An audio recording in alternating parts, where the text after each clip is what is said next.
Alô, alô, alô, boa noite. Tudo bem, galera? Como é que vocês estão? Tudo tranquilo? Boa noite, boa noite. Se estão perguntando se hoje tem tema. Hoje tem uma introduçãozinha. As perguntas ainda vão ser livres, fiquem tranquilos. Ê, Teletubbies, bora! Boa noite, boa noite. Tudo bem, galera? Como é que vocês estão? Tudo tranquilo? Estamos aqui com a nossa voz da consciência. Boa noite. Aê! Tá tudo funcionando? Tá todo mundo se ouvindo? Acho que tá tudo funcionando. Aê! Seguinte, eu preciso avisar que a gente tem um Apoia-se. A imagem do Apoia-se desse mês está dando trabalho, eu espero que ela fique boa, espero que vocês curtam. Então, se vocês curtem o que a gente faz aqui, considera ajudar a gente lá no Apoia-se pra gente manter o projeto acontecendo, tá bom? É... Segura as perguntas, calma, aguenta. Aguenta que hoje eu vou começar com as perguntas. Bora! Vamos começar? Eu não sei se eu tenho tem mais coisa pra falar? Hum, Acho que é isso, né? mentoria? Não. A Não, mentoria já mentoria tá passou. fechada pra março, pois é. Boa noite, gente, boa noite. É isso então. Obrigado pelos subs. Bora! Seguinte, Uhul. é... deixa eu ir lá. Olha só. Olha só. Me fizeram uma pergunta e ela me fez queimar uns neurônios. E aí eu tô matutando como responder ela tem algum tempo. Perguntaram pra mim se tem como um laranja ser mais frio do que um azul. E eu genuinamente não sabia responder isso. Mas olha só, eu acho, eu acho, tá? Que o que acontece é o seguinte: a gente tem uma escala do preto pro branco. A gente tem uma escala do tonal, né? Do tonal escuro pro tonal claro. A gente também tem uma escala de quentes e frios. E eu tentei fazer a escalinha do mais quente até o mais frio aqui pra gente. Que é isso que vocês estão vendo na tela. Aí, seguinte. Se a gente tem aqui o nosso tom mais frio, a gente tem o tom mais quente. Problema é que isso aqui é um círculo cromático. Ele não é necessariamente uma escala linear desse jeito. Então a gente tem o azul arroxeado, sabe? O azul arroxeado é do lado frio, com certeza. O vermelho é do lado quente, mas ele não é tão quente quanto o laranja. Então, você começa a organizar essas coisas aqui, ó. Elas começam a fazer um pouco mais de sentido. Olha só. Então, o que que acontece? Eu acho, tá? Que você pode ter um azul mais frio do que o outro. Você pode ter um laranja mais quente do que o outro. Mas eu acho que a partir do momento que você passou pro outro lado do círculo cromático, você tá com um azul sempre vai ser mais frio do que um laranja. Uma vez que você passa pro outro lado do círculo cromático, né? Uma vez que você faz essa jornada aqui, ó, eu acho que você sempre mantém a proporção de quente e frio. Faz sentido? É, só pra gente esclarecer isso, porque foi uma pergunta bem interessante. Eu acho que valeu a pena passar um tempo nessa pergunta. Eu acho que azul sempre vai ser mais frio do que laranja. Mas você tem como ter um laranja mais frio do que o outro. Você tem como ter um azul mais frio do que o outro, um azul mais quente do que o outro. Depende de onde que ele cai nessa escalinha aqui, né? Mas eu acho que o azul, por causa disso, por causa da forma como isso aqui é organizado, o azul sempre vai ser mais frio do que o laranja. Certinho? É, a outra coisa que me perguntaram, que eu fiquei devendo mesmo, que foi vacilaço da minha parte, fizeram uma pergunta na semana passada sobre temperatura do rosto. Aquela zona de temperatura do rosto. E foi uma pergunta muito boa. Me perguntaram especificamente sobre como os grandes mestres pintavam isso, então eu usei só exemplo de grandes mestres, né? Só que na mídia social, muita gente me perguntando, tá, e essas mudanças de temperatura se aplicam para outros tons de pele também? Porque os exemplos de grande mestre é tudo gente branca, né? Então, eu fui atrás de algumas referências pra gente ver o lance da zona de temperatura do rosto em outros tons de pele. Vamos lá. Olha só que interessante. A gente acabou de estabelecer que o laranja é o tom mais quente, né? Apesar do título daquele filme. Olha só que interessante. Olha como é que você tem as bochechas mais alaranjadas do que o tom da testa, por exemplo. É um pouquinho mais clara, mas ela tende mais pro laranja avermelhado do que a testa, tá vendo? Então isso aqui se aplica em outros tons de pele também. É bem interessante perceber esse tipo de coisa. Olha só, se a gente tira os tons de contexto, ó. Olha como é que esse tom aqui é mais quente e ele é mais claro. Tá vendo? Olha que legal. A gente realmente faz uma escalinha. Então, a gente ainda tem a zona de temperatura. A testa é um pouco mais fria, a testa é um pouquinho mais puxadinha para o neutro, as bochechas e o nariz um pouquinho mais puxado para o laranja e o queixo um pouquinho mais puxado para o azul, um pouquinho mais puxado para o frio. Deixa eu mostrar isso aqui acontecendo de novo em outro rosto. Olha que massa. Aqui eu gostei bastante desse exemplo porque ele fica bem claro como é que a gente tem esse pico de temperatura aqui, ó. Olha que legal. E aí você vê que esse tom específico aqui, ele só acontece nessa região do rosto, ó. Olha como é que na região em volta da boca o tom é diferente. Olha como é que a região em volta da testa o tom é diferente. Olha só, um dos motivos pelo qual eu usei exemplos de pintura quando me fizeram essa pergunta é que essas diferenças são muito sutis.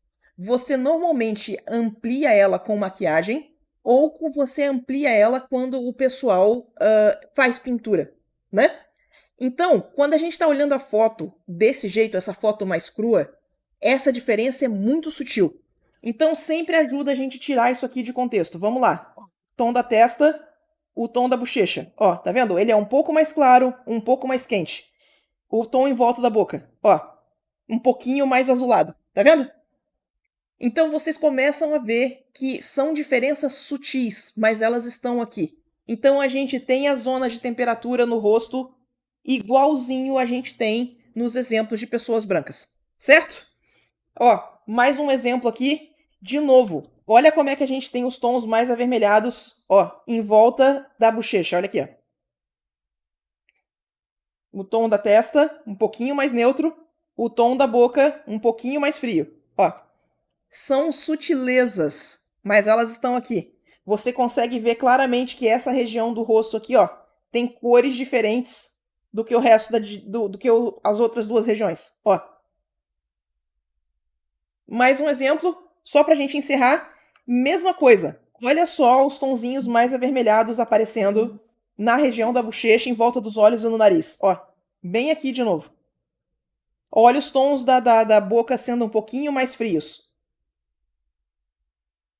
Ó, os tonzinhos em volta do olho e o tom da testa sendo mais neutro.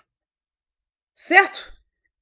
De novo, sutileza. Não é uma coisa que você vai. Muitas vezes não é uma coisa que você vai bater o olho e. Estou vendo. Vai precisar de um pouco de prática para enxergar. Tá? Isso aqui é sutil. A gente está praticando para a gente conseguir enxergar essas diferenças. Certinho? Mas é exatamente essa diferença de circulação de sangue, a quantidade de músculo, quantidade de gordura que tem que dá essa diferença de cor nas zonas do rosto. Certo? Reikor é exatamente isso. Então, dividindo a cabeça em três, topo mais amarelado, centro mais avermelhado e inferior mais cinza, ficaria mais real? É exatamente isso. Eu só trocaria que a parte de baixo, em vez de mais cinza, ela é mais fria. Ela puxa mais pro azul. Ela puxa mais pro lado frio do espectro lá que a gente estava comentando. Só isso.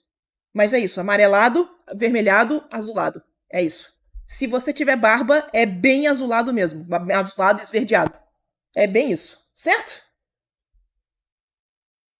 É... Oi, Shirato. Manda e-mail pra mim. Tem um e-mail no meu site, sulamon.com, que a gente consegue fazer contato. Muito bom. Certinho. Era isso que eu tinha pra falar de início de live. Vamos responder umas perguntas? O que vocês têm de pergunta pra gente aí? Bora lá. Segura, Lau. Tô tranquila, vamos lá. Lembre, meu Deus do céu. Não deu nem tempo de botar a tag. Ô, Brasil. Nós. Enquanto Não isso, se eu vou. esqueça de botar a tag antes da Coloque a pergunta. tag de pergunta, por favor, pra ajudar as mods a achar as perguntas pra gente. E como vocês podem ver, é um turbilhão de perguntas, então eu faço leitura dinâmica para saber o que eu tenho que pegar ou não, né, pessoal? Senão eu vou passar o dia inteiro vendo as perguntas. Enquanto isso, enquanto a gente está preparando as perguntas, vocês viram que saiu o Clip Studio 4? Saiu o Clip Studio 4. Isso mesmo. O pessoal tinha pedido para comentar sobre isso e avisar que É, tá com promo. tá com promoção. Se vocês quiserem comprar ou atualizar o Clip Studio, está no momento, tá com 60% de desconto. Eu tenho o link de afiliado, tá no Blue Sky, se vocês quiserem dar uma gorjeta aí, ajuda também. Mas uma das coisas muito divertidas que colocaram foi isso aqui, ó. Chama Puppet Warp. Você vai colocar um ponto, você vai colocar pontos de pressão, tá vendo que a gente colocou pontinhos na malha? E aí quando você mexer na malha, olha que massa. Você consegue fazer dançar, olha que legal. Isso aqui era uma das coisas que eu tava sentindo falta do Photoshop e eles colocaram, então, yay! Aqui estamos. Bora! Deixa eu pegar aqui a primeira. Boa noite, deusas da Twitch. Uau. Sula, como aplicar esses conceitos com lápis de cor? Tô apanhando pra caramba num trabalho de faculdade sobre controlar a saturação e os valores dessa bagaça. Nossa, mãe. Olha só. Eu estou fazendo. Eu já comentei aqui outras vezes, mas eu acho que vale a pena começar de novo. Eu estou fazendo o curso de pintura, a pintura a óleo com a Ale Heider. E está sendo muito interessante porque grande parte dos meus feedbacks, grande parte dos meus exercícios tem sido controle de saturação. Como eu trabalho com Hearthstone é uma coisa muito saturada, eu tenho esse hábito de deixar tudo muito saturado. Então, meus feedbacks todos têm sido diminuir a saturação. Esse céu é mais cinza, esse mar é mais cinza, essa montanha é mais cinza. Você tá fazendo tudo muito vibrante, é menos. Não sei como trabalha com lápis de cor, porque eu não trabalhei com lápis de cor ainda. Mas o princípio de você diminuir a saturação das cores é você misturar cores opostas. Então, por exemplo, se você passa um lápis de cor avermelhado, um vermelho quente, e você passa um lápis de cor verde por cima dele, ele vai acinzentar. Então você vai controlar o verde que você vai usar para você acinzentar esse vermelho. Se você está trabalhando com laranja, você vai misturar com azul, ele vai acinzentar. Se você está trabalhando com um roxo, por exemplo, você vai misturar com laranja também para acinzentar. São sempre cores opostas. Volta muito ao círculo cromático. O que eu recomendo é que você faça uma testada e veja qual a ordem vai ficar melhor. Se você coloca o vermelho embaixo ou coloca o vermelho em cima do verde. Dá essa testada. Tem uma artista no YouTube chamada Chris Hong. A Chris Hong trabalha muito com lápis de cor e ela tem um trabalho muito legal. Se você quiser dar uma olhadinha nas coisas dela, tem coisas interessantes lá. Infelizmente é em inglês, mas é um trabalho bem legal, sabe? Eu não tenho muita coisa em português em lápis de cor para recomendar. Mas eu sei que o princípio é esse. Você vai misturar cores opostas para diminuir a saturação. Então dá uma testada. Porque não só de branco e preto diminui essa saturação. Você não precisa misturar com cinza. Você precisa misturar com a cor oposta. Vai te dar um cinza cromático mais interessante do que se você só misturasse com cinza. Então, boa sorte. Vai testar umas misturas de cor. Testa bem o lance que eu comentei das camadas, o que vem por cima, o que vem por baixo, como que você vai fazer isso para misturar. E boa sorte. Espero que você consiga desvendar esse mistério. Porque lápis de cor é uma técnica muito bonita. Boa sorte. O que mais?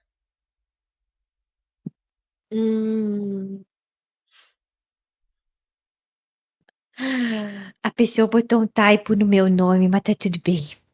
Boa noite, Sula. O que fazer se no tradicional eu sou 1000 vezes melhor do que no digital na hora de esboçar?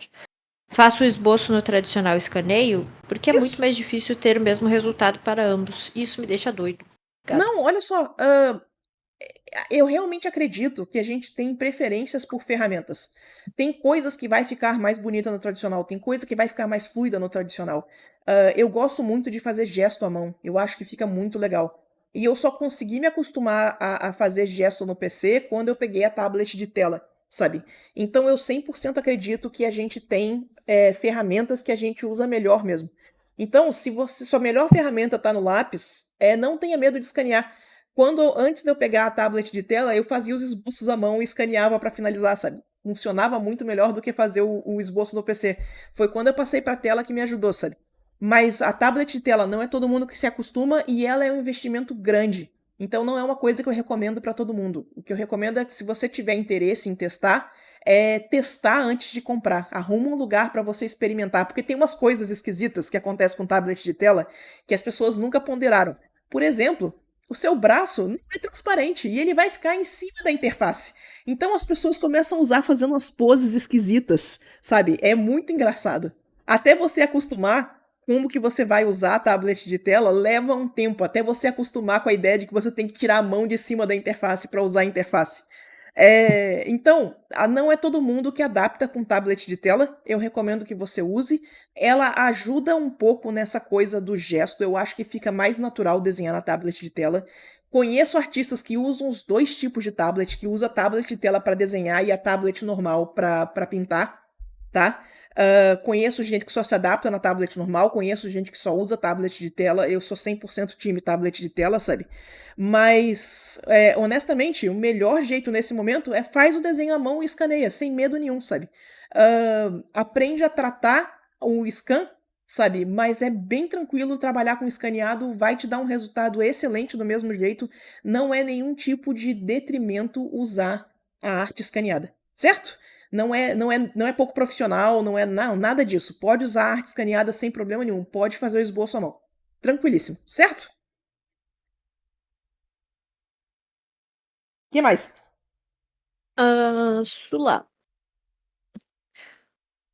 Na última live você falou sobre ruptura e queria que você comentasse nessa ou em uma futura live sobre cores e composições das cenas. Já que temos tema hoje, falei também da temperatura das cenas dentro e fora da Lumon. Sim, cara. Olha só, eu não tô com os screenshots aqui, mas eu vou preparar isso para a próxima live e a gente dá uma analisada na direção de arte, porque a direção de arte de ruptura é insana, é muito intencional, é muito legal de ver as diferenças de dentro e fora, as diferenças da companhia, as diferenças de cada personagem, é muito interessante. Eu vou catar uns screenshots e a gente faz essa análise na próxima live. Show de bola, valeu pela recomendação.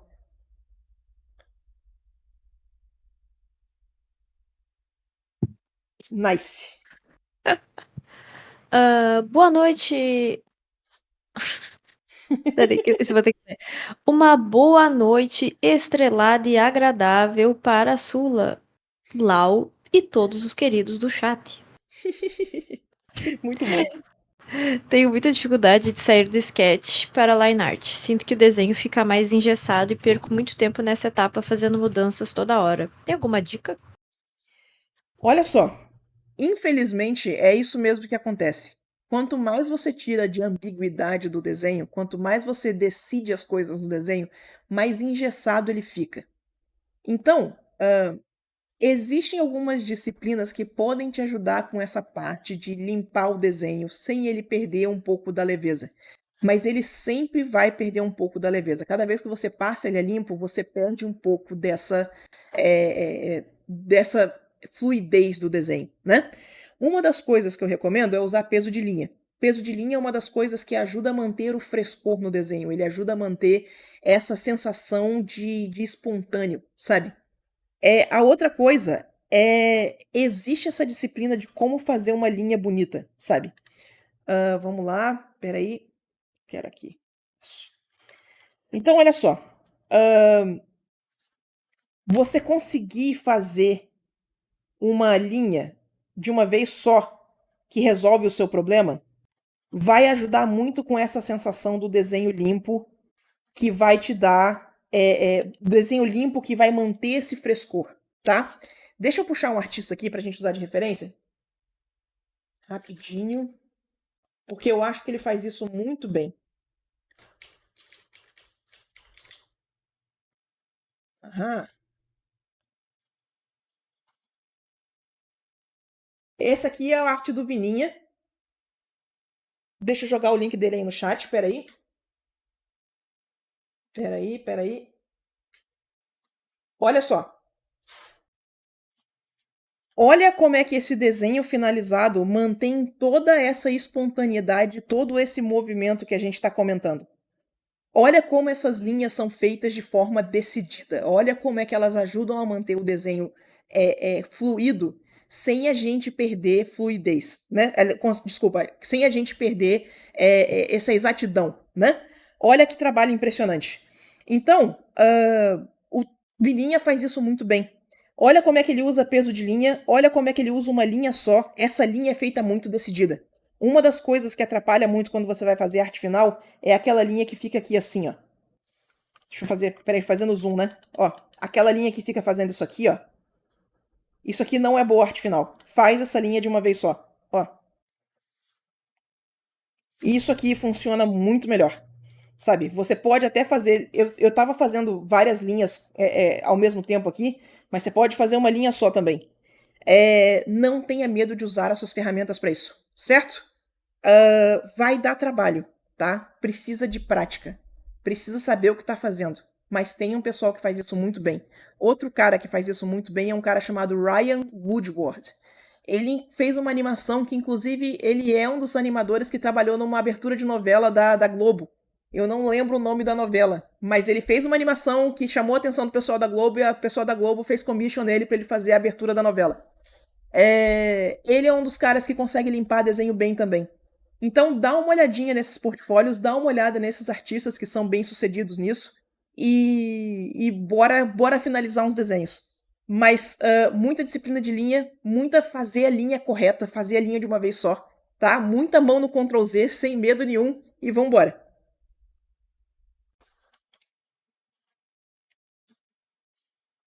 Hum,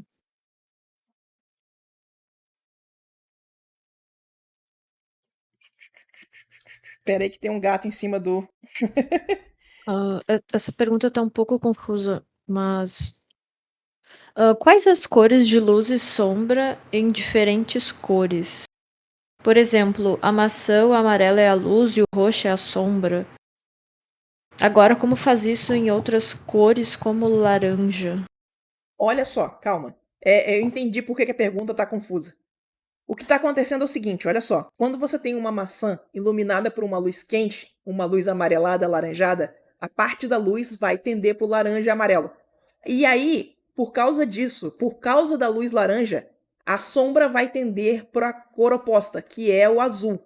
Como a maçã é vermelha, a sombra fica arroxeada. Então, se você tem a luz laranja, o objeto vermelho, a sombra tende a ficar arroxeada, porque você mistura o azul com o vermelho e dá roxo. Então, não tem exatamente como você prever isso em todas as cores, tá? Tem algumas cores que vão se comportar de jeitos que você não espera, tem alguns materiais que vão se comportar de jeitos que você não espera, e isso sempre vai ser, isso sempre vai ser coringa. O melhor jeito de trabalhar esse tipo de coisa é com referência. Deixa eu procurar uma das referências que eu fiz aqui, ó. Rapidinho. Pera aí que tem um gato que não quer cooperar. Olha só o que eu fiz. Eu tenho uma luz RGB, uma luz portátil RGB, que essa luz troca de cor. E aí eu peguei e comprei um conjunto de bolas de bilhar, cada uma de uma cor, e iluminei de verde, por exemplo. Então a gente tem a bola vermelha, a gente tem a bola vermelha, a gente tem a bola preta, a gente tem a bola marrom, a bola azul, tá vendo? E aí eu tenho outras cores dessa mesma foto. Então, por exemplo, ó, a mesma foto com luz vermelha. Olha como é que fica bem diferente. Olha como é que o azul mudou completamente de cor. Olha como é que a gente tem. Olha como é que a preta mudou muito de cor. A preta e a marrom mudam muito de cor. A branca também muda pra caramba, sabe? Então, esse é um dos jeitos de você produzir referências. Pega objetos coloridos e ilumina com luz colorida e deriva essa equação da sua referência. Eu já vi alguns usos interessantes de referência que eles são realmente notáveis. Olha só, aqui tem a luz branca, ó, para você ver a cor das bolinhas mesmo. Tinha um cara chamado Donato Giancola. O Donato é muito bom. Donato pintou umas armaduras e para fazer a referência das armaduras coloridas, ele usou bolinha de Natal. Então ele tinha as bolinhas de Natal das cores das armaduras, ele tirava a foto iluminada e copiava os reflexos na ilustração final e ficava perfeito, ficava super realista, sabe? Então, não tenha medo de produzir referência. Pega um objeto, pega uma camiseta, pega um objeto que tenha na cor que você esteja procurando, com um material próximo disso que você está pintando, e arruma luz colorida. Se você não tiver acesso à luz RGB, lembra que você tem acesso ao monitor. Então, você consegue produzir uma luz azul botando uma imagem grande azul no seu monitor. Não vai ficar a luz mais forte, mas vai quebrar o galho para você fazer pelo menos a sua referência, sabe? Então, usa as ferramentas que você tem. Produz essa referência, que vai ajudar demais da conta. Certo? Mas essa aqui foi uma das minhas. Esse aqui foi um dos meus macetes para trabalhar com Hearthstone. As bolinhas de bilhar coloridas me ajudaram demais com essa coisa de luz colorida, sabe?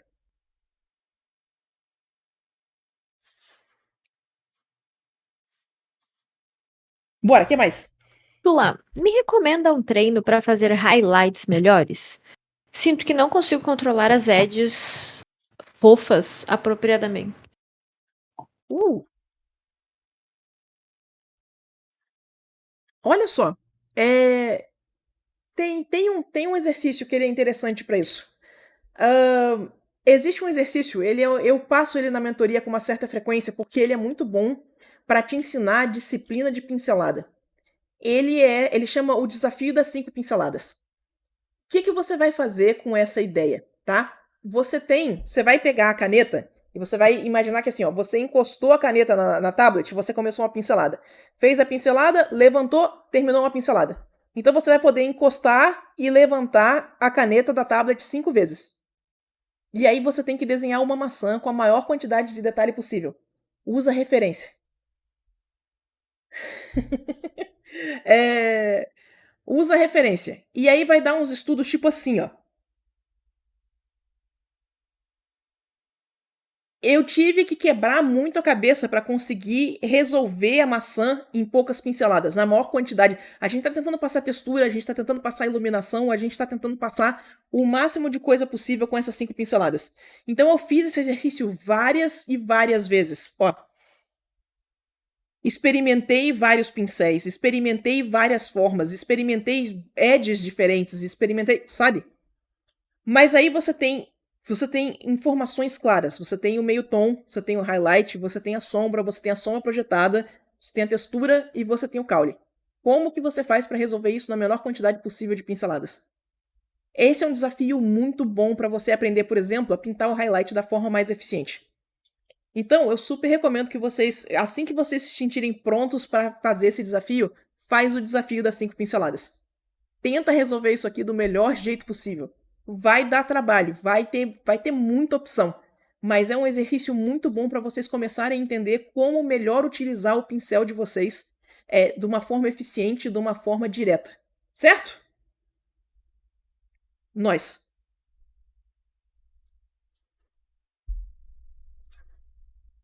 Sula,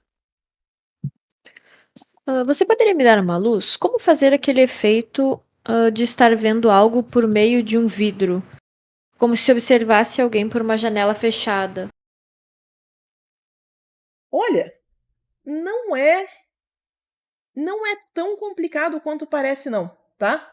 Deixa eu ver o que eu tenho de exemplo, o que eu tenho Pera aí.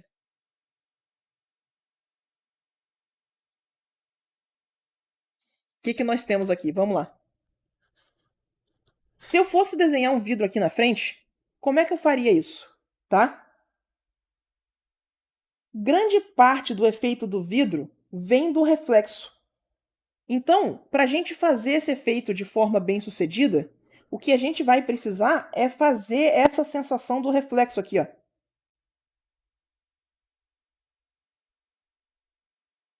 Deixa eu botar um tapinha mais escuro aqui.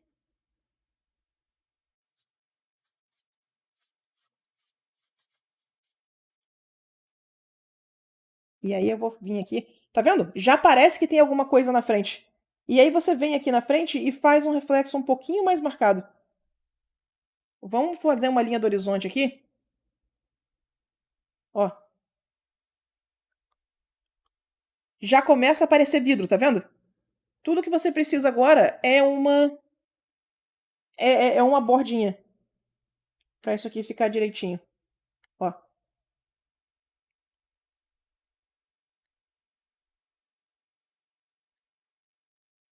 Você tá vendo como é que parece que tem alguma coisa? O simples fato de que rolou a mudança, olha que interessante, rolou a mudança de temperatura. Você tá vendo, por causa do branco que a gente adicionou, você tá vendo como é que ficou mais frio aqui dentro? Essa mudança de temperatura já faz dar a sensação de que tem alguma coisa aqui dentro.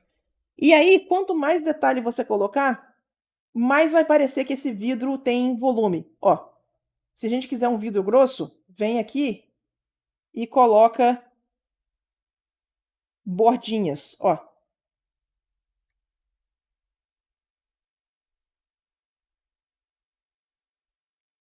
Quer fazer o negócio ficar mais dramático? Peraí, não precisa ser tão escuro.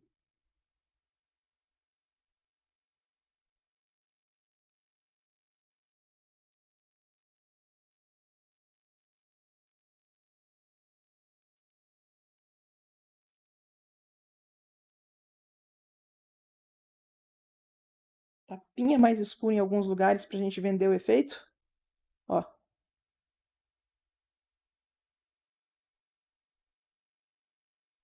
Uhum. Nós.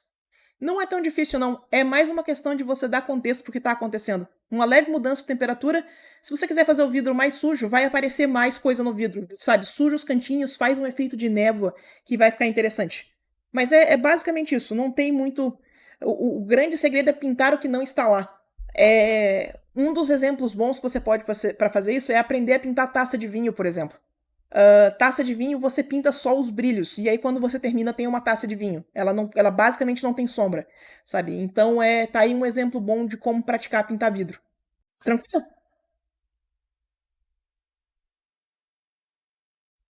Hum, lá. Desculpa, cara, é que provavelmente foi o corretor, eu acho que a pessoa queria escrever noiado e ele corrigiu pra noivado. Então Poxa, corretor. essa frase mudou todo o sentido e ficou Bora. maravilhosa.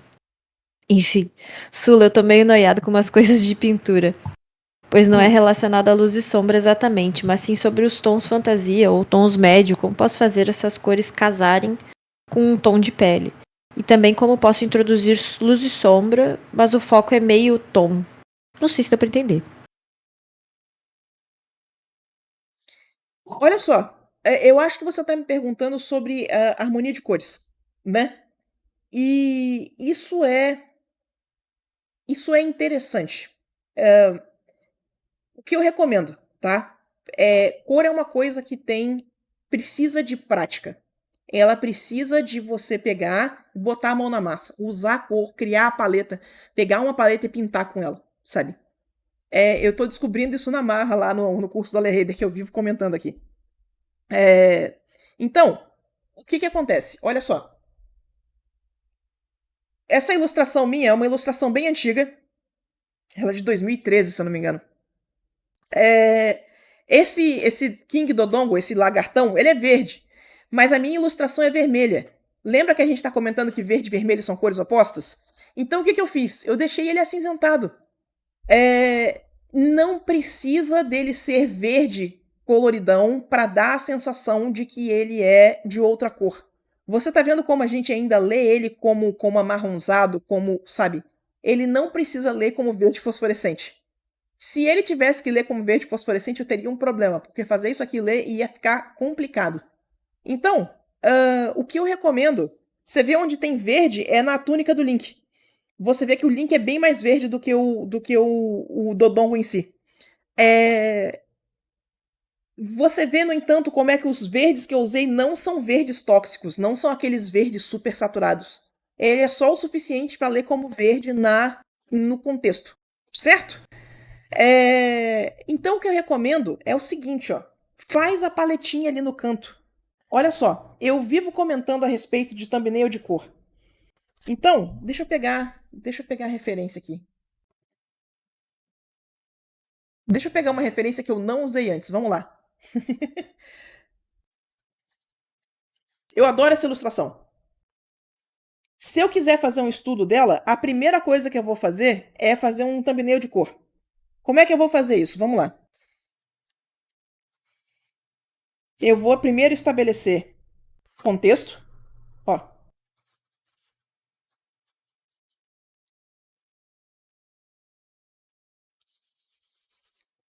Aí a gente tem os tons mais escuros, eles são um pouco mais quentes, então um pouquinho mais laranja.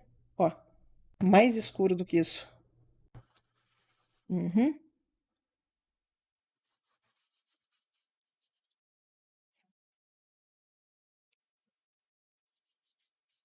Eu tenho uma, eu tenho uma teoria de por que isso aqui funciona, e eu já vou falar sobre ela já, só um instantinho. Aqui, né? Esse tom de pele, ele é bem acinzentado, mas ele é mais frio em relação um pouquinho mais quente, um pouquinho mais escuro. Ele é mais frio em relação à área escura da armadura, né? Ó. Então ele é um pouquinho acinzentado, um pouquinho mais puxadinho pro verde. Aqui a gente vai entrar com uma cor um pouquinho mais clara. E aí a gente entra com o branco do cabelo, ó.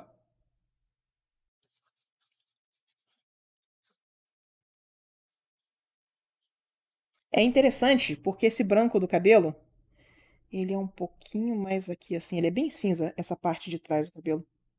Um pouquinho mais claro. Isso. Ó.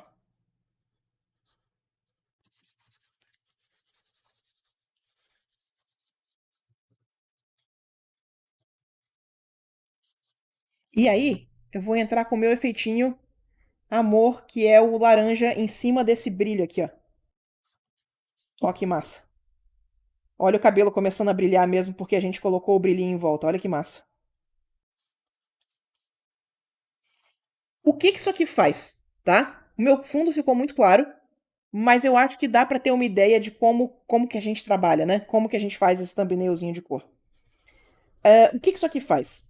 Uma das coisas que o pessoal pensa muito em arte tradicional e que a gente absolutamente não tem problema com isso na arte digital é o seguinte: quando você vai começar uma paleta, quando você vai começar uma pintura, quais são as cores que você coloca na paleta? Isso é uma coisa que no digital a gente não tem que ponderar nunca. A gente nunca pensa em construir uma paleta antes de começar.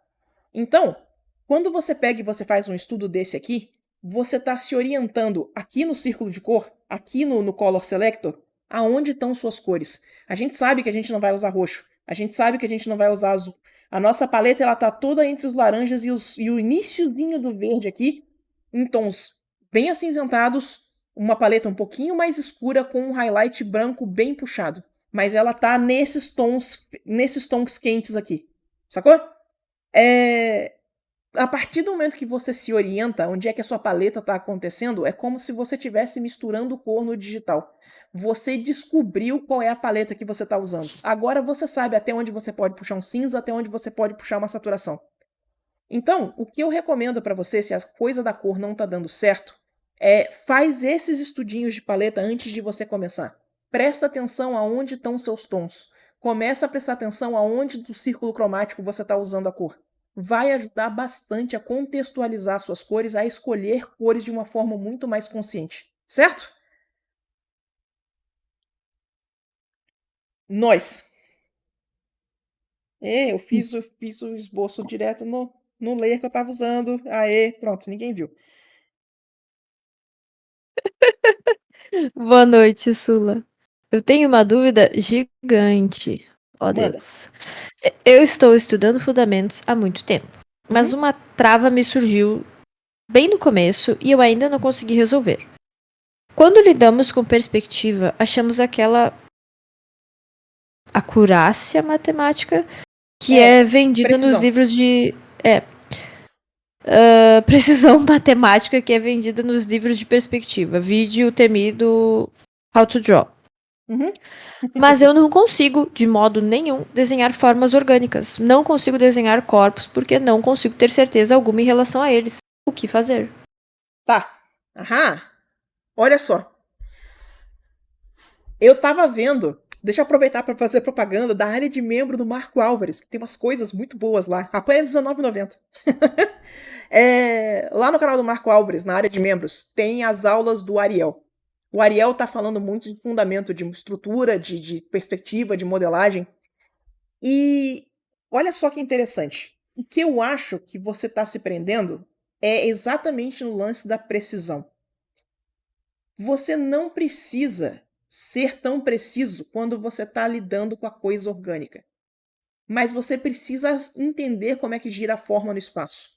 Então, o que o Ariel estava falando numa das aulas dele que eu achei muito interessante, a gente tem uma casinha vista de lado, né, e a gente tem essa mesma casinha vista de frente. E aí, quando a gente faz a casinha aqui, ela tem o telhadinho aqui assim, ó, né? A vista de frente e a vista de lado é essa aqui. Nesse caso, a gente sabe, do jeito que a gente colocou aqui, né, que essa parte triangular aqui, ela tá alinhada com a parede. Mas, e se essa parte triangular começasse aqui atrás? Na vista de frente, a gente ia continuar vendo a mesma coisa, né? Mas se a gente fosse projetar isso aqui em perspectiva, a gente ia precisar aprender a projetar isso aqui para trás. Então a gente precisa desse pensamento de navegação de planos. Então olha só, se a gente está colocando isso aqui em 3/4, eu peço desculpa pelo desenho todo torto, né? Porque fazer perspectiva à mão livre é sempre uma intensidade. Mas se a gente fosse colocar isso aqui em 3/4, se o nosso telhadinho fosse como a gente desenhou a primeira vez aqui, ele só ia ficar aqui, né? Ó, aí a gente tem o telhadinho e temos nossa casinha em perspectiva aqui, né? Só que, se o exemplo for igual esse segundo aqui, que a gente está com o telhado aqui para trás, como que a gente faz para projetar esse plano para cá, né? A gente navega esse eixo, puxa o plano para cá, e agora a gente conecta essas linhas de uma forma diferente. Então, o que você precisa ter na perspectiva é muito mais esse pensamento. Ó, agora a gente está com o nosso telhado torto aqui, ó, nosso telhado esquisito.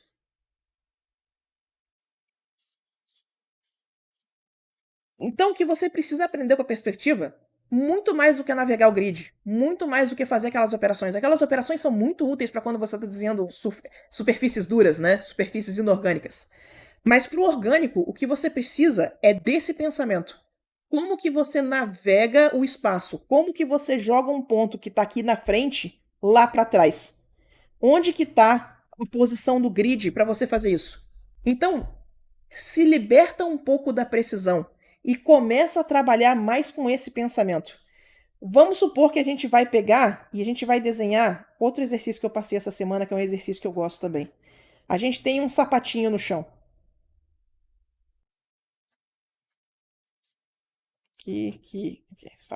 Sapato. Sapato.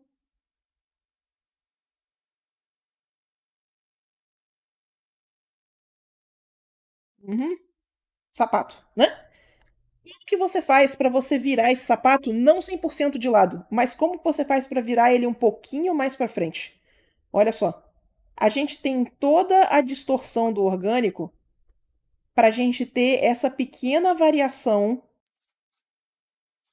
de ângulo.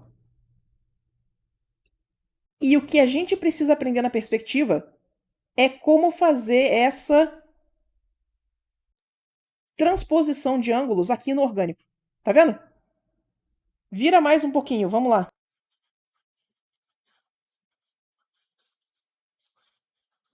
Ele tem que manter em ângulo, ele tem que manter com essa leve dobrada na ponta do pé que eu fiz, né? Ó. Eu virei muito, inclusive, não precisava ter virado tanto. Mas olha aqui, ó.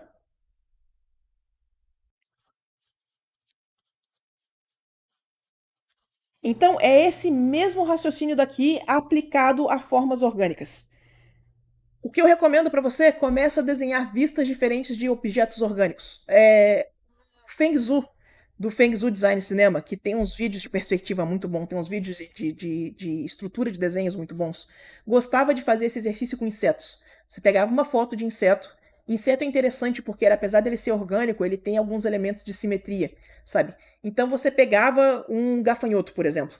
Desenha o gafanhoto da foto. Agora pega esse gafanhoto e gira ele. Como é que ele fica de outro ângulo? Como é que ele fica visto mais de cima? Como é que ele fica visto mais de baixo? Você está praticando todos os fundamentos da perspectiva, mas aplicando isso em formas orgânicas. Então, a simetria vai ajudar. A simetria, na hora de fazer essa projeção da perspectiva, ela mais ajuda do que atrapalha. porque você tem certeza do que você está fazendo. E você pode usar todos os macetes que te passaram para projetar simetrias, sabe? E é uma questão agora de praticar fazer essa projeção. Pratica mesmo desenhar coisas orgânicas, coisas não simétricas, coisas que são mais naturais, que você vai ver que vai ficar mais fácil. Mas se livra da precisão, foca muito mais na sensação do negócio e vem trabalhar, vem construir esses objetos no espaço tridimensional. E vem explorar esse raciocínio com formas complexas. Certo?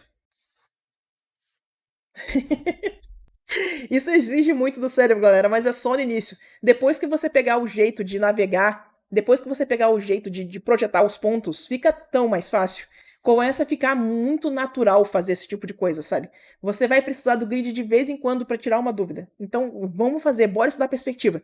Perspectiva é a coisa que muda a forma como você desenha. Não dá para ignorar a perspectiva. Certo? Bora. O que mais?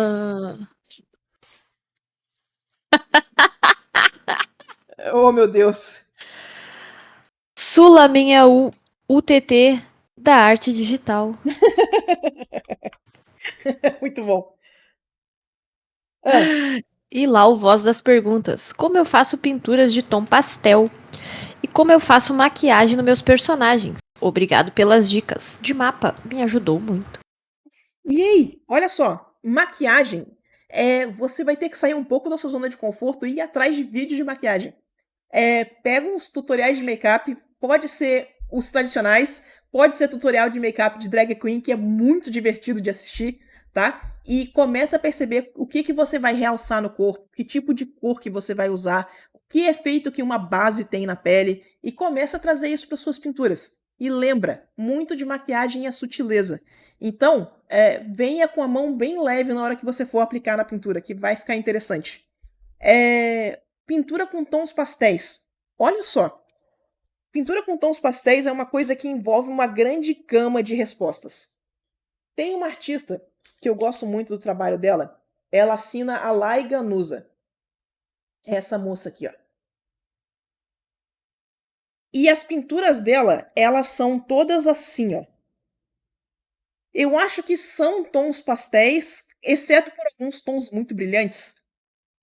O que você vai fazer é o seguinte: quando você quiser estudar esse tipo de pintura, sabe o exercício que eu acabei de passar de thumbnail de cor? Pega uma peça dessa e tenta fazer thumbnail de cor. Porque olha só, uma das coisas interessantes aqui do fundo é que todas as cores aqui no fundo têm o mesmo tonal. Se você transformar isso aqui em preto e branco, essas cores somem. A gente tem só o cinza neutro do fundo.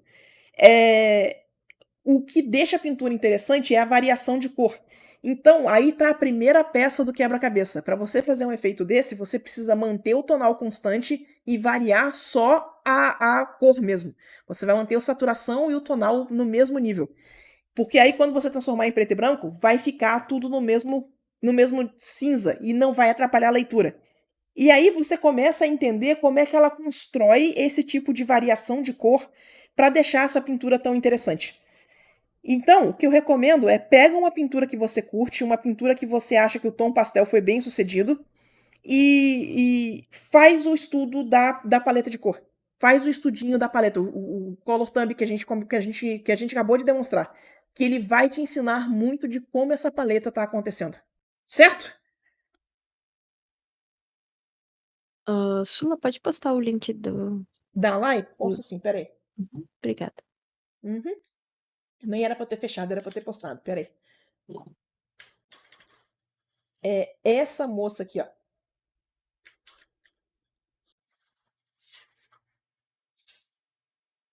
Inclusive, esse link que eu passei aí é o link do tutorial dela, que é um tutorial muito bom. Super recomendo. Tem também aquela Meiyoko, né? Sim. Ela tá meio focada em merch, né? Mas é só pra ter uma alternativa meio cel shading. Sim. Que tem um resultado muito bonito também. Sula. Oi. Qual a diferença entre pintar com grayscale e occlusion painting?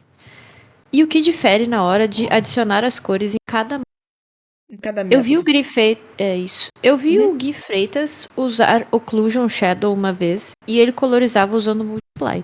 Uhum. Olha só, a principal diferença. Será que eu consigo. Peraí. Peraí.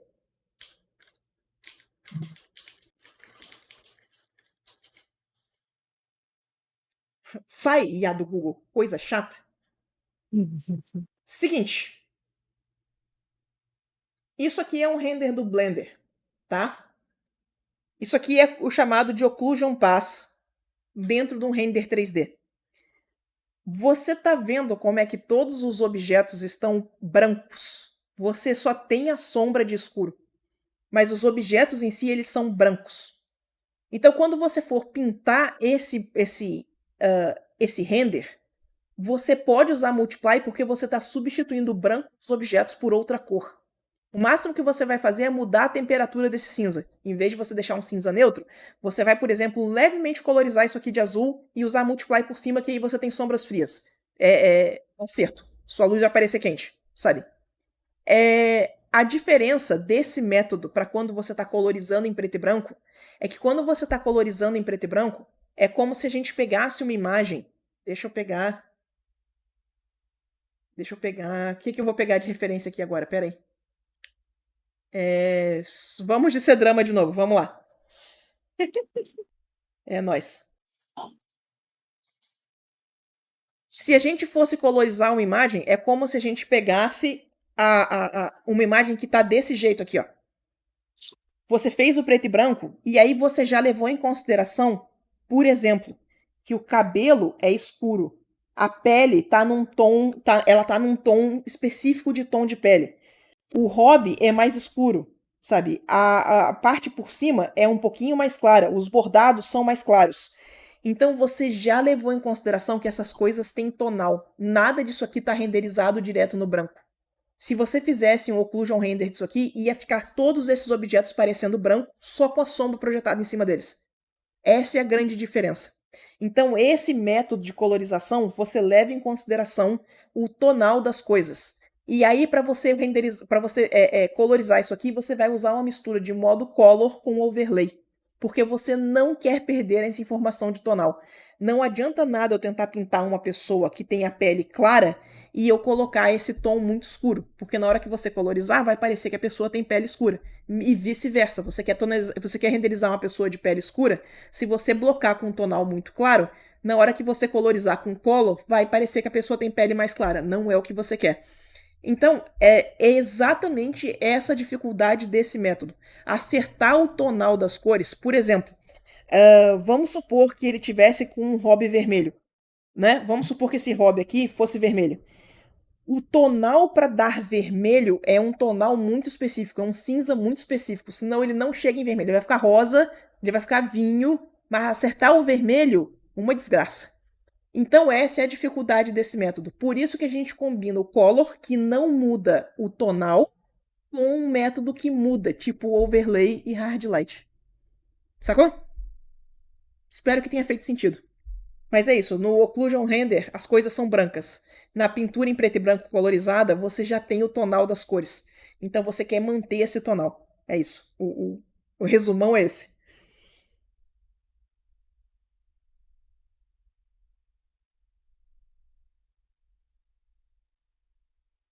O que mais? Sula, quais suas configurações no Glaze? Quanto é necessário para ficar protegido e não parecer forte demais o efeito? E qual a diferença com o Nightshade? Então, o Glaze, ele é para proteger. Vai ficar mínimo aqui nessa tela. Pera aí, que eu já sei o que eu vou fazer, pera aí. Pera aí. Pera aí. Pronto. Esse aqui. Esse aqui é o método que eu uso, tá? Eu não costumo colocar muito forte, porque senão fica muito aparente na imagem. Mas esses são os settings que eu uso. A diferença do glaze para o nightshade é o seguinte: o glaze ele tá impedindo que seu estilo seja copiado. Se pegarem várias imagens sua com glaze e falarem isso aqui é o estilo da Úrsula Dourada e mandarem renderizar o estilo da Úrsula Dourada, vai sair uma caca. Não vai sair nada nem parecido com essas imagens que entrou aqui. Então ele protege o seu estilo. O nightshade, ele faz a imagem ser lida. Você desenhou um calango, vai ser lido como um panda, sabe? Então ela é para confundir a inteligência artificial, é para intencionalmente dar resultados errados. Então são duas ferramentas diferentes. E é muito divertido, super recomendo.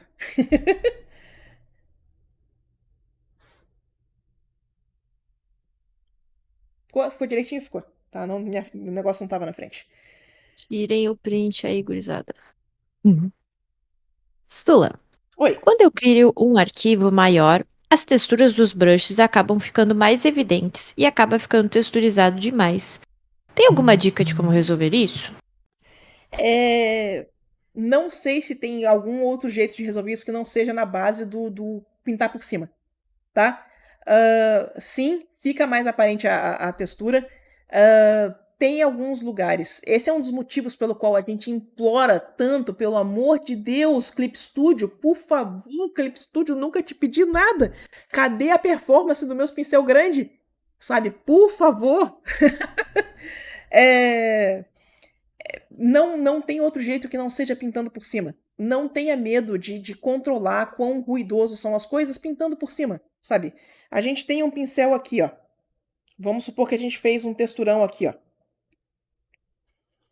Eu quero diminuir isso aqui, pega um pincel macio e pinta por cima, ó. Você tira o contraste, diminui a textura, ó.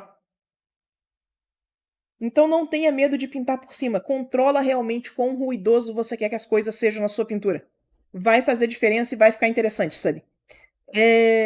Mas, para muita gente, esse ruído, essa textura, essa aspereza na pintura é importante para o resultado que a gente quer. Então, pelo amor de Deus, Clip Studio, por favor, versão 5.0, performance de pincel, por favor, nunca te pedi nada. Nunca te pedi nada esse mês. Mas vamos encher o saco do pessoal no Twitter a respeito da performance do pincel. Quem sabe uma pressãozinha pública aí, bem de leve, ajude. Né? O que mais? Sula, minha pergunta é simples e direta. Oh, Como usar menos o Ctrl Z? Desativa o Ctrl Z. Exatamente. Você quer usar menos o Ctrl Z? Tira o atalho. Olha só. Eu sou uma pessoa cagona com arte. Eu morro de medo de fazer as coisas. Então, o meu processo é sempre muito calcado. O meu processo é muito sempre cheio de corrimão. Sempre muito cheio de seguranças. Então, olha que interessante. Eu fiz uma pintura essa semana e a composição era um pouquinho mais complexa. E no que essa composição era mais complexa, eu não tive medo, né? Eu fui lá e fiz o esboço a lápis. E aí, foi essa pintura aqui, ó. E aí, o professor olhou e falou: Você usou lápis? Não pode usar lápis. Essa semana você vai fazer tudo sem lápis. E eu estou morrendo de medo. Porque, cara, meu lápis. Entendeu? O lápis, composição, a borrachinha ali esperta. Não pode, eu tenho que fazer o esboço direto no pincel. Então, estamos sofrendo. Foi exatamente a mesma coisa que aconteceu na sessão de modelo vivo. Eu uso lápis no modelo vivo, sempre com minha borrachinha na mão, minha massa de limpa-tipos do amor ali na mão, sabe? E tiraram minha lápis e botaram a caneta na minha mão e falaram: você vai desenhar direto na caneta. E me borrando de medo, eu fiz. E deu certo. Então, você quer usar menos o Ctrl Z? Tira o atalho do Ctrl Z. Pega o atalho do Ctrl Z e desativa. Não vai ter Ctrl Z. Fecha as janelas da Ctrl Z, as janelas que tem histórico que você pode voltar atrás. Tira isso tudo da tela. Vamos fazer, você vai ter acesso à linha e no máximo a borracha. E vamos tirar a mão do Ctrl Z. É isso. Essa solução, ela funciona muito para quem dá muito zoom também. Você dá muito zoom na pintura? Tira os atalhos de zoom. Desativa a ferramenta de zoom. Que vai ajudar muito tipo, você tentou dar zoom, nada aconteceu. Aí você lembra que, eu não podia dar zoom. Aí você tem que pintar sem dar zoom, entendeu? Então funciona. Tá com muito Ctrl Z, tira o atalho de Ctrl Z. Não precisa ficar assim para sempre, mas experimenta ficar uma semana sem. Experimenta fazer esboço direto na caneta, que vai ajudar muito com essa coisa sabe, muito Ctrl Z, apagar com muita frequência. Certo?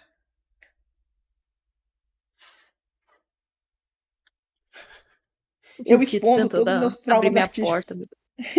Eu expondo todos os meus traumas artísticos essa semana. Mas foi que nem a vez no WhatsApp Ateliê que falaram da tua proporção, eu acho. E aí Sim, tu só pegou e falou, foda-se, eu vou usar a porra do projetor, então. Caralho. exato. Inferno. Ah, meu Deus.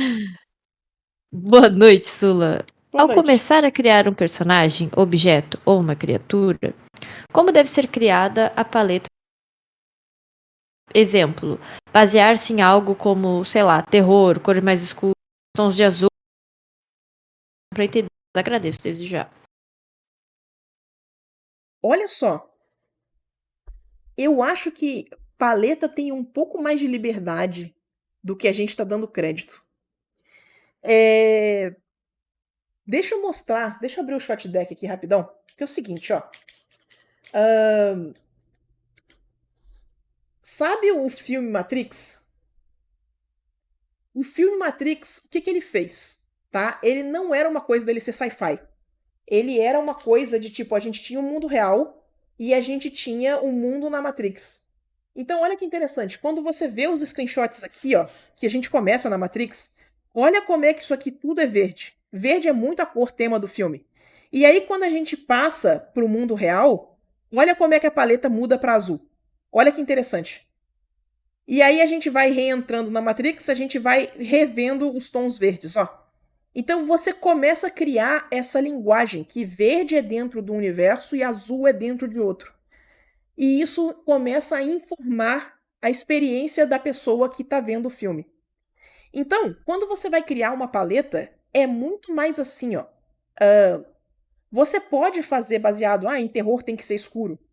Mas você consegue criar uma paleta com muito mais intenção do que isso. Esse objeto aqui está relacionado com qual personagem? Esse objeto está relacionado com qual narrativa? Então, outro filme que fez isso de uma forma muito interessante foi o Pacific Rim.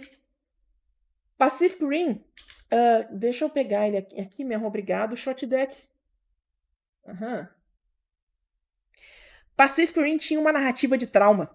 E essa narrativa de trauma, ela estava associada à cor vermelha. Então, quando a gente tem. Cadê as cenas do sapatinho? Ah, não tem screenshot do sapatinho. Isso é vacilo, cara. Você tem as cenas 100% azuis dos monstros. E aí você tem a cena da menininha com o sapatinho. Não tiraram o screenshot do sapatinho, sacanagem. E o sapatinho que ela guardou era vermelho. E esse vermelho simbolizava a emoção do personagem. Então, quando você tem essas cenas mais frias, sabe, a cena mais azul, mais acinzentada, que você entrava com vermelho, ficava muito intencional o uso de cor. Então, o que eu recomendo é que você pense nesse próprio mais dentro da sua narrativa do jogo. Esse próprio está relacionado a qual personagem? Esse próprio está relacionado a qual emoção? O que você quer passar com ele? Começa a criar a expectativa que toda vez que o personagem vê, sei lá, verde, vai acontecer uma coisa X ou Y. Ou toda vez que você vê uma coisa azul, está relacionado com algum personagem em especial. Isso ajuda nas narrativas que você quer contar com a sua história, com o seu jogo, certo? Então eu recomendo você pensar uso de cor mais nessa pegada. Vai começar a ficar mais interessante a forma como você cria uma narrativa com cor também. Existem algumas leituras interessantes para fazer em relação a isso. O que eu recomendo são as coisas de color script da Pixar. A Pixar também tem um uso de cor fantástico e ela tem livros de color script. Dá uma procuradinha que tem esses PDFs flutuando nos mares por aí, sabe?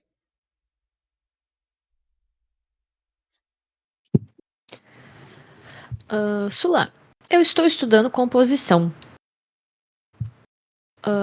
Estou vendo composição centralizada. Acho que é isso. Que eu entendo precisa gerar um equilíbrio. Acho que é pra ser isso. Essa pessoa foi vítima do autocorretor muitas vezes, tá? Oh, não, tadinho. Pois é.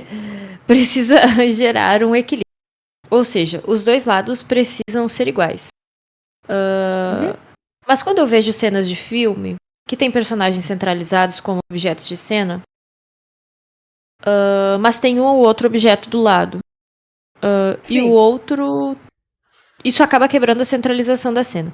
Tentei achar cenas do Grande Hotel Budapeste, mas quando eu achei cenas de centralização, esse tipo de coisa que sempre acontecia. Sim. Eu não acho que você vai encontrar composições 100% simétricas no cinema, porque é o seguinte, ó, a composição 100% simétrica, ela fica inorgânica, ela fica artificial.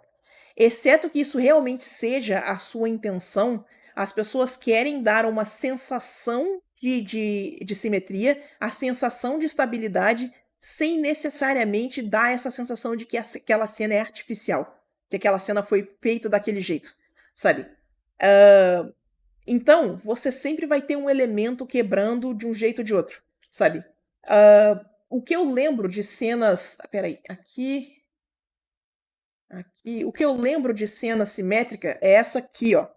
Da lista de Schindler. É, você tem a quantidade de elementos iguais do mesmo lado, você tem os mesmos elementos de um lado ou do outro, e ela não é 100% simétrica mesmo assim. Mas existe um balanço nessa coisa da quantidade de coisa que tem um de um lado e de outro. O peso visual das coisas, sabe? A diferença é que a gente tem um personagem que tá muito mais rígido e um personagem que tá muito mais confortável. E é desse contraste que vem a narrativa. Esse personagem que tá com o pé em cima da mesa, ele tá infinitamente mais confortável com a situação.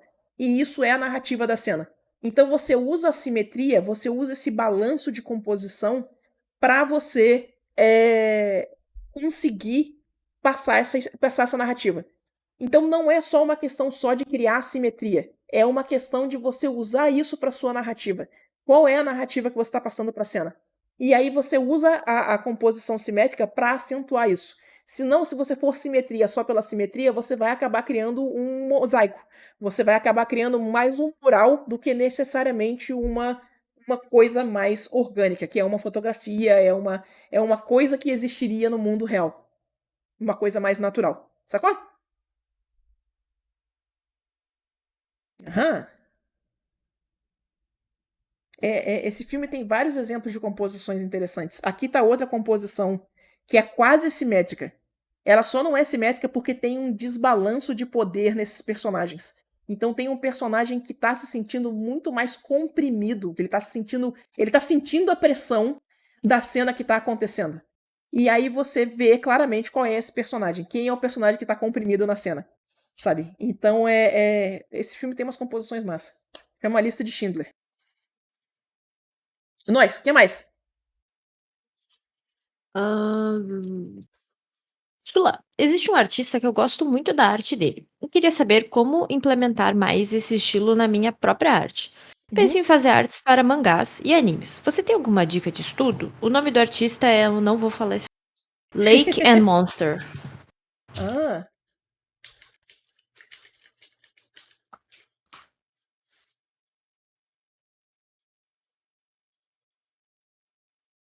Ah, esse aqui, ó, parece interessante, legal. Aham,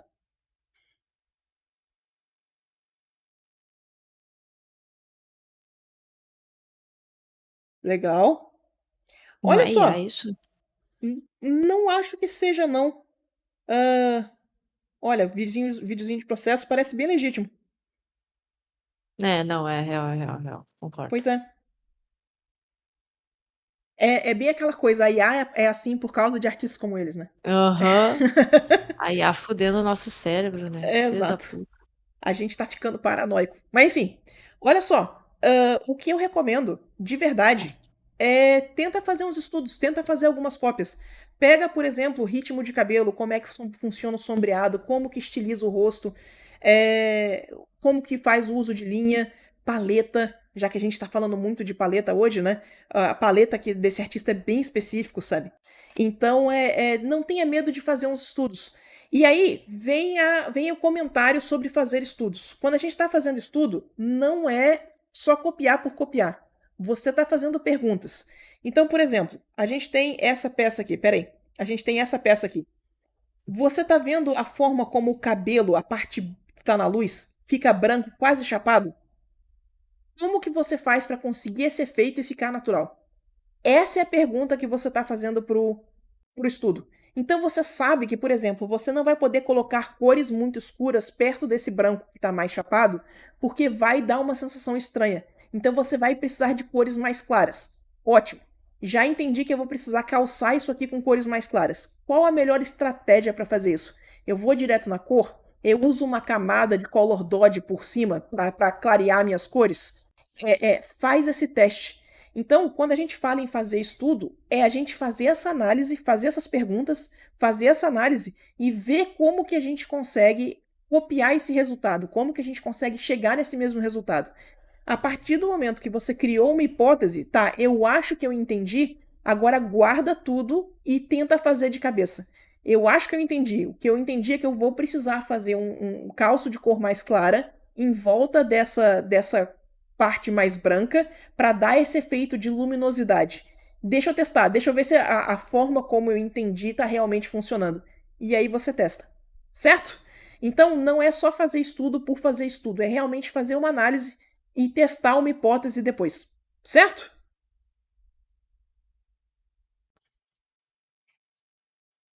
Nice. Nós. O que mais? Uhul.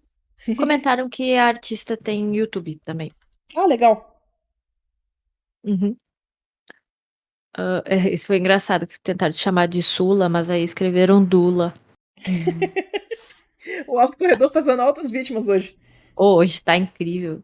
A pessoa perguntou se você pode refazer a live sobre cabelos. Posso. Posso sim. Vai ser até bom porque saíram uns exemplos novos aí que a gente pode usar. Fazer uns cabelos cacheados bonito. Bora.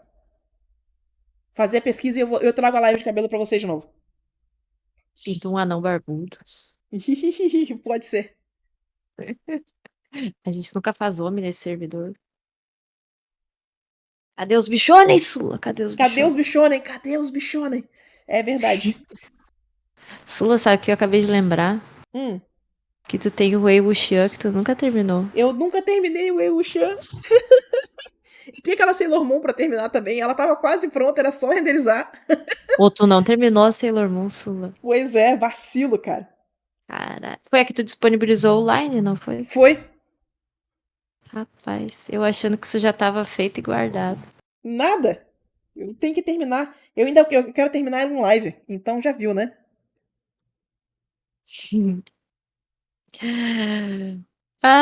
Podendo tá pintando a Sailor Moon ao vivo agora, né? Ah, não, deixa eu fazer meus rabisquinhos. Essa semana eu estou atolada até o nariz de coisa pra fazer. Então eu estou de Não. folga na live. Totalmente. Hoje é sem. Como é que é? Sem. Porra, fugiu a Sem palavra. pressão. Não, não, não, não, não. Foda-se. Sem pressão, vai essa daí. Não era isso que eu queria dizer. Sula, boa noite. Boa noite. Sou bem iniciante do estilo. Gosto de Steven Universe. Queria aprender a fazer os backgrounds e os personagens inteligentes. Pode me ajudar? Também queria saber como fazer o sombreamento e iluminação dos gems. Cara, Steven Universe tem a direção de arte muito legal. Ah, deixa eu te recomendar. Assiste os vídeos de fundamentos dos outros canais também. Tem um cara que eu gosto muito dos vídeos dele, chamado Ricardo Yamaguchi. Tem o Gui Freitas, que tem um canal muito bom. Tem as coisas disponíveis no Marco e na área de membro do Marco Álvares, sabe? Dá uma olhada em todos esses vídeos de fundamentos. Tudo isso vai te ajudar. Tipo, não se prende porque o fundamento é um pouco mais realista.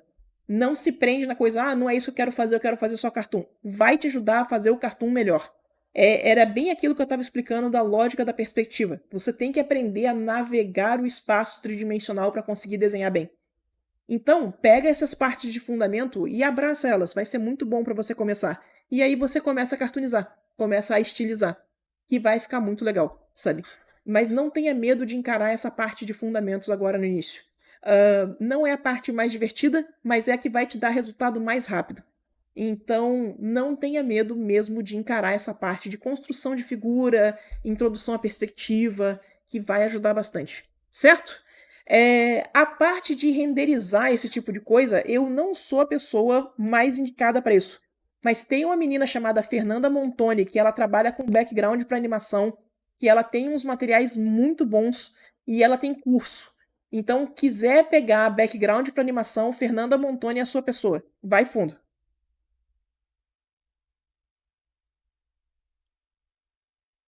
Pessoas muito boas no nosso Brasil.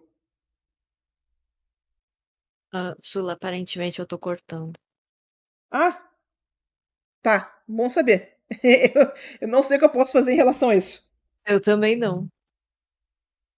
Porque aqui tá normal. Pois é. Não, eu já tinha notado que o chat estava me falando que eu tava cortando, mas não sabia o quanto eu deveria avisar a Sula sobre isso. Agora tá avisado. Eu não sei muito o que fazer em relação a isso. Eu vou reclamar com a Vivo depois. É o Pra que a ti gente eu tô pode fazer. cortando? Não, Só Deus sabe então. né? Deu umas É isso. cortadinhas de vez em quando, mas foi muito pouco. Ih, alguém falou que eu tô no modo robô. Ih, É, não. Modo robô aí é culpa minha. Pera aí. Não era pra estar modo robô, não. Vamos lá. a quem interessa me calar. Vamos lá. Deixa eu deixar a software de stream em foco. Vamos ver se ajuda. Agora falaram que tá tudo bem. Perfeito. Vamos embora. Bora.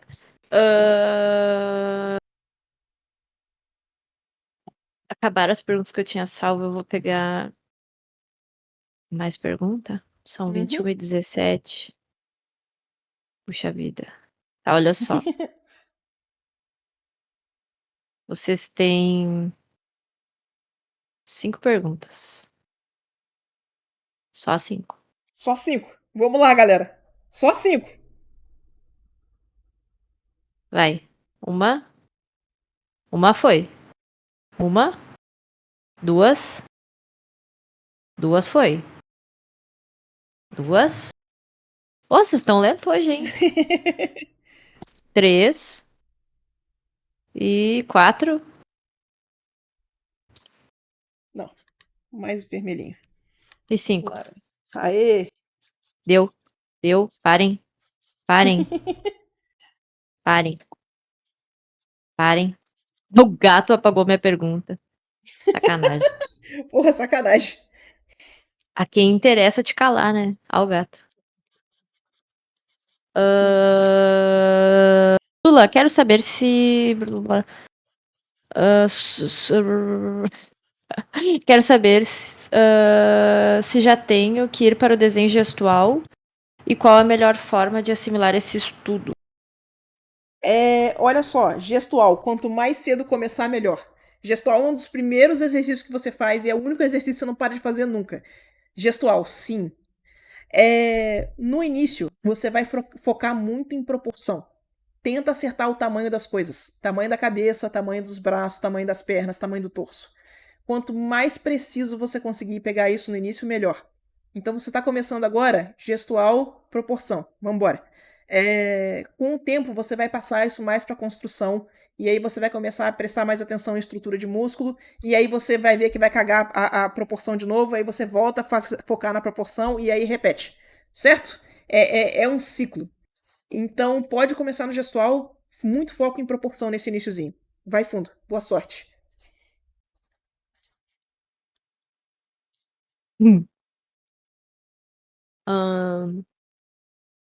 Agora é uma comprida. Manda. Sula, estou me preparando para daqui a uns anos tentar uma vaga em uma faculdade de arte concorrida no exterior. Tchau. E tenho uma lista de fundamentos para melhorar no tradicional e no digital. Uhum. Nos requisitos, eles pedem uma carta de recomendação do seu instrutor de arte, falando um pouco do seu processo. Como até hoje fui autodidata, não tenho a quem pedir essa carta. Chegará a hora. Caso eu conseguisse uma vaga na mentoria, carta? Ai, meu Deus, cortou de novo. Mas acho que é a carta na mentoria, né? Ah! Olha, eu posso sim fazer esse tipo de coisa. Eu não sei se é aceito, tá? Eu não sei se você precisa de uma carta com alguém que tenha formação, porque eu não tenho. Então eu não sei quanto que essa pessoa que vai te dar esse crédito, a pessoa que vai te dar essa recomendação, eu não sei quão formada essa pessoa precisa ser.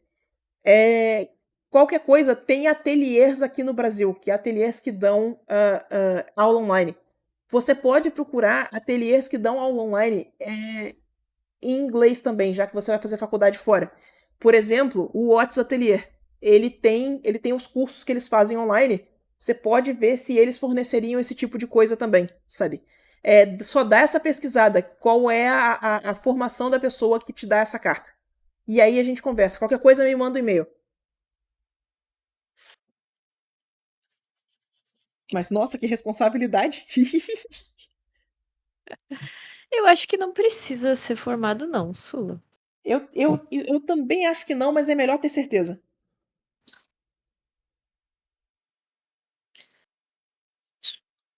Sula, fala dos seus gatinhos novos. É a pergunta. Eu não sei onde estão os safados. Eles não estão aqui. Mas eu tenho 2 gatinhos novos, a Nanquim e o Pastel. E eles são uns capetas. É bem coisa de filhote mesmo. Pra você ter uma ideia, deixa eu contar pra você a aventura. A gatinha estava se recusando, essa safada aqui, ó. Ela estava se recusando a usar a caixa de areia. Então o que a gente fez? A gente pegou e a gente comprou um de cada tipo de areia. E a gente colocou 7 caixas de areia para ela escolher. Aí você sabe o que essa safada fez? Pegou uma das areias para brincar. Tem areia na casa inteira. Ela deita na areia e Mentira. rola, saca? E tipo, não, gata, não. Mas Meu amo Deus. de paixão, já tô apaixonada. E o Essa é a pastel se Nanquim, jogou das escadas. ela se jogou da escada. É Ela verdade. também? Assim. Meu Deus, cara, antes era só o pastel. Não, os dois já caíram já. E esse é o pastel. Hum. Então aqui os dois compartilhando o RPG. É... O pastel é um desesperado, ele come qualquer coisa, tem que tomar muito cuidado porque ele come qualquer coisa. Então, até as coisas que faz mal pra ele, ele come também, sabe? Então tem que tomar muito cuidado com esse gato, que ele é pervertido na comida. Aqui, ó. O pastelzinho na toquinha. Temos muitas fotos, gente. Mas é isso. Então temos 2 gatinhos. Eles estão, por algum motivo, tranquilos agora. Que normalmente eu tava gravando o vídeo pro Marco, o vídeo que saiu hoje no canal do Marco, e os gatos estavam fazendo a bagunça, ainda bem que o Marco cortou, que eu fiquei cortadinha no frame. Porque atrás da minha cadeira tinha os gatos passando, derrubando coisa, voltando. E tava uma festa. Sula, como definir temperatura? Tá, olha só. Pena que eu não tô com o Photoshop aqui, porque isso ia ser mais fácil de explicar lá. Existem vários jeitos de fazer contraste numa imagem, tá? Você tem contrastes de forma. Então você tem, por exemplo, a linha reta versus uma linha curva. Você tem o quadrado versus o redondo, né? Você tem o escuro, você tem o tonal escuro versus o tonal claro. Você tem o grande contra o pequeno. Você tem o ruído, né? Você tem o texturizado. Você tem o vários contra o liso. Ó. E todos esses são jeitos de fazer contraste. Você imagina que cada um desses jeitos aqui é quase uma escala, sabe? Ó, a gente quer mais reto, a gente quer mais quadrado, a gente quer mais claro, a gente quer menor, a gente quer mais liso. E isso aqui tudo são atributos de uma forma. E um dos jeitos de fazer contraste é com temperatura. Então você tem o frio versus o quente. Esse é mais um dos jeitos de fazer contraste. Quando você começa a colocar as cores como elemento de contraste, né? Você tem os 3 elementos da cor, que é a cor em si, né? Vermelho, azul, verde, amarelo, saturação, quão pura aquela cor é, né? Saturação, ela é a cor pura versus o cinza neutro, né? E você tem o tonal, que é quão clara e quão escura ela é. Então, esses são jeitos de fazer contraste com a cor. E isso se junta a esses outros vários jeitos de contrastes composicionais, certo? Então, temperatura, ela é essa coisa do frio versus o quente. Ela é uma escala. Você tem quanto mais frio, mais puxado para esse azul ciano, quanto mais quente, mais puxado para esse laranja puro, bem vibrante, tá? E você tem essa escala em que você consegue colocar todas as cores aí no meio. Deixa eu ver se eu consigo achar um gráfico aqui. É...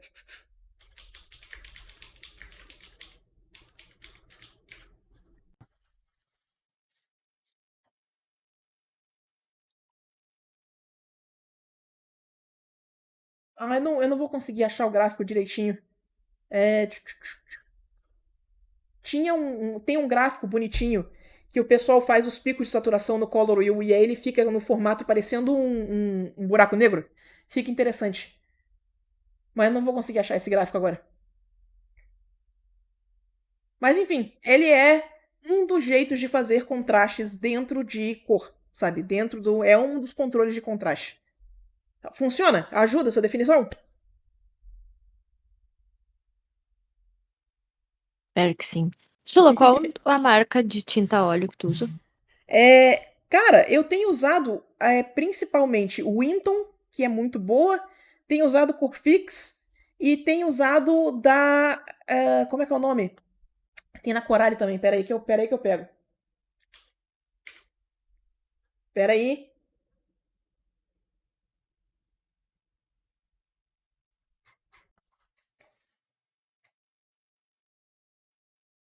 É Pebel. Aham. Mas está sem no site da Coralie. Mas eu comprei as Pebel na época que tinha. São muito boas também. Mas o Winton o Winton é um bom custo-benefício, ela é um pouco mais cara, a Corfix é um pouco mais barata, ela é um pouco mais seca do que o Winton, mas ela funciona bem, sabe? Ahn, Essa é uma pergunta muito específica, tá? Ai, meu Deus. Sula, como faço para entender os planos e estruturas de Pokémon e Animais Fantásticos? Olha, é a forma como você faz para entender o plano e estrutura de qualquer coisa. Uma vez que você entendeu como é que funciona plano e estrutura, você consegue analisar qualquer coisa que seja tridimensional. É... Rapidinho. Eu quero achar.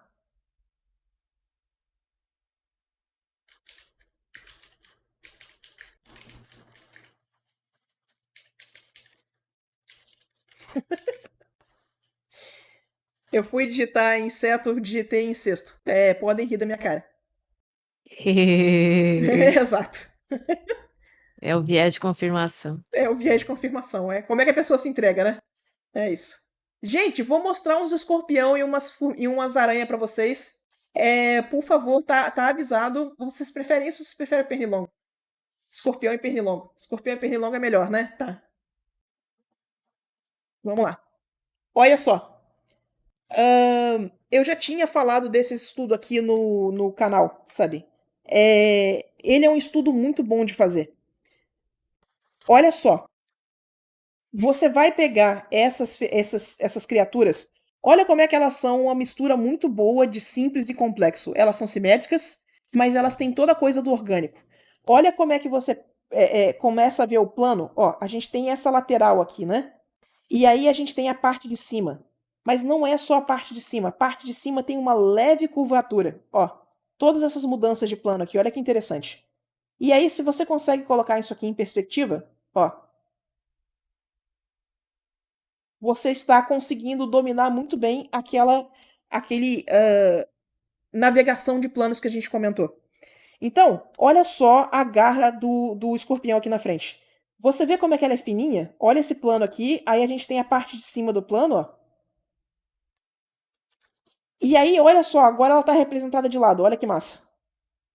A gente só tem a sensação de que ela é redondinha aqui embaixo, que a gente está vendo ela bem de frente. E aí a gente tem ela mais de lado, que é onde a gente consegue começar a ver qual é o formato real dessas pinças, né?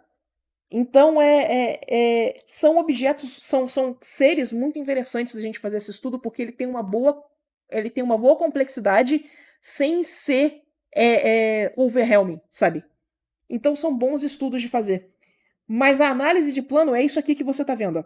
Bota em 3/4, tenta quebrar nas formas mais simples, tá vendo aqui em cima? Ó? As formas mais simples. E depois gira a câmera. E aí adiciona detalhe, que você vai conseguir chegar num resultado muito legal. Essa referência do Feng do Design é uma referência muito boa. Se vocês procuraram Feng Shui Insects, né? Vocês vão achar muitos estudos que a galera faz, são referências excelentes, sabe? E eu super recomendo que vocês façam um estudo nessa pegada. Eu sei que muita gente não gosta de fazer inseto. Quando vocês não gostarem de fazer insetos, dá para fazer com objetos. Sapato usado, por exemplo, é um objeto interessante de fazer esse estudo. Mas pegar objetos que sejam complexos o suficiente para dar trabalho de montar no grid, mas que não seja tão complexo a ponto de você não conseguir terminar o exercício. Sacou?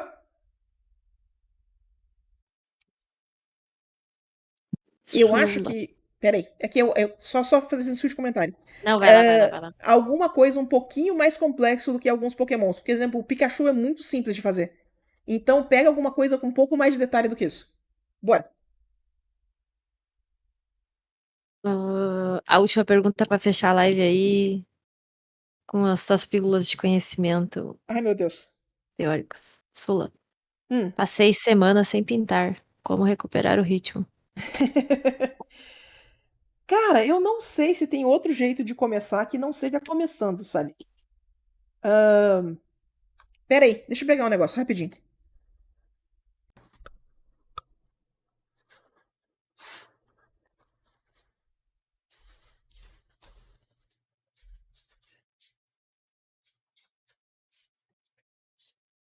Ela foi embora, chat. Agora é a hora da bagunça.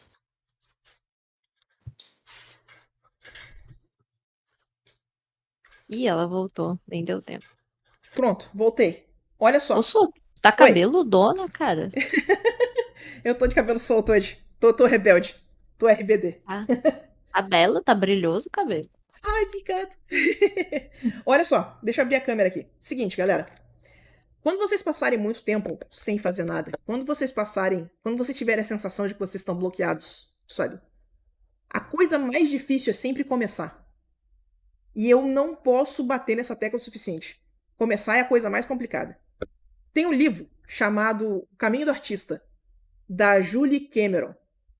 E esse livro, ele é um pouco mais para escritor do que para artista, mas ele fala muito de desbloqueio criativo, sabe? E um dos exercícios que ela passa nesse livro é o seguinte, ó. Você tá com um problema para escrever?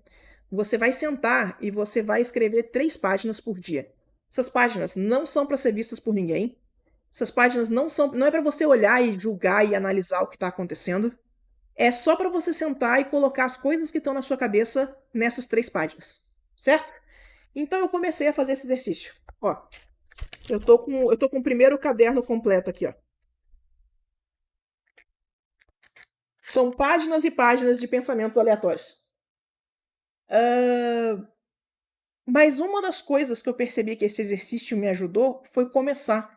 Quando eu sento aqui e a primeira coisa que eu faço são as páginas, me ajuda a organizar o dia, me ajuda a começar, me ajuda, sabe, dá aquele gatilho de como você começa.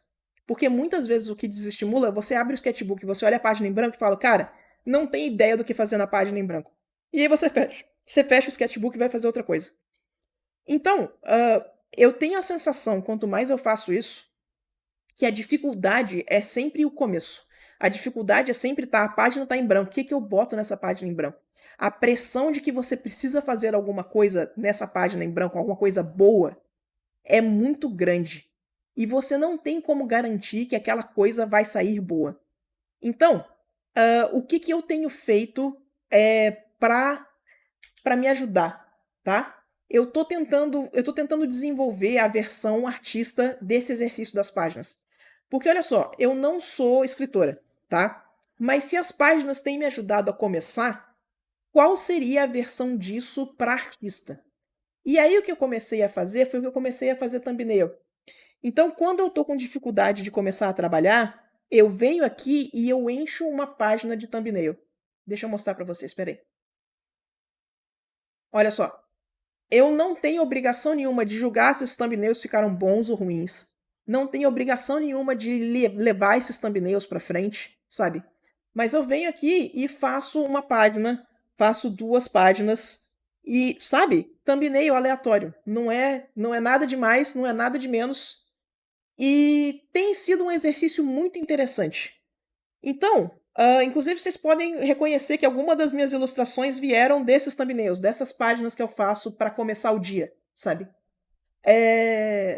Então o que eu recomendo para vocês é encontre algum exercício, encontre alguma forma de começar que seja mais palatável. Para mim, os thumbnails funcionam, mas o thumbnail não vai funcionar para todo mundo. Mas, sabe, arruma um exercício que seja fácil de começar. Pode ser bobo, eu vou pegar aqui e vou encher uma página de bolinha, vou fazer um monte de elipse, sabe? Pronto, tá ótimo, tá começado. A parte mais difícil muitas vezes é começar. Então se você conseguir pular essa cerca, se você conseguir pular esse muro, que é começar, eu acho que vai ficar muito mais fácil de recomeçar, de começar a ganhar o hábito de desenhar de novo. No dia que tiver tudo um lixo, faz pelo menos, no meu caso, a página de thumbnails, no exemplo citado, faz pelo menos a página de elipses. Mas você fez alguma coisa. E você vai ver que sentar e fazer a página de elipses é meditativo. É um jeito de você concentrar e limpar os pensamentos para você conseguir começar a desenhar mesmo, sabe? Você lembra da sensação, você lembra da disciplina, e eu acho que isso vai ajudar. Mas se vocês tiverem saco de tentar, o exercício das páginas é muito bom, sabe? Mas ele não é para artista, ele é para escritor. Mas ele tem me ajudado bastante. A minha versão tem sido os thumbnails, sabe? Então inclusive, esse aqui tem mais uma página aqui. Tem. Que eu fiz muito thumbnail esses dias. Isso, ó. Esse aqui virou esses 2 aqui. Que a gente tá. Eu comentei da imagem do Apoia-se desse mês, né? Ela está em produção. Mas tá dando trabalho, mas vai sair. É o Taka. Aham. Ai, Bora. que lindo! Eu espero que funcione. Vamos lá. Mas enfim, então é isso. Essa é a dica que eu tenho. A grande dificuldade é começar. Tenta facilitar a parte do começo o máximo possível, sabe? Usa o lubrificante que precisar para começar, entendeu? É isso. Que depois lubrifica natural. Ai, que horror, Sula. Mas enfim, certinho. Funciona. E tá aí o preview da imagem do Apoia-se. Deixa eu fechar isso, que isso não pode ver ainda. Não pode. Mas vai ter processo no Apoia-se. Estamos gravando o processo todo. Mas é isso. Tá vendo como é que os thumbnails são bem sem compromisso? E aí, de vez em quando, sai uma fagulha que, nossa, isso aqui vai dar uma ideia legal. E aí eu posso continuar. Tem sido um exercício bem legal de fazer. Certo? Nós. Acabou, Sula. Vamos jantar. Acabou? Tá na hora? Sim. Nós. Tá, gente, o Taka é meu OC. Dira é o namorado dele. E eu adoro desenhar esses dois. O Apoia-se é uma grande desculpa pra eu fazer arte pessoal. Então, qualquer dia eu explico isso direitinho. Certinho. Galera, espero que tenha sido útil. Se vocês quiserem, apoia a gente lá no Apoia-se. E semana que vem a gente volta. Eu vou preparar a live de cabelo que pediram. Certo? Então, gente, beijão pra vocês. Boa noite. Até semana que vem. Tchau! Beijo, gente. Boa noite.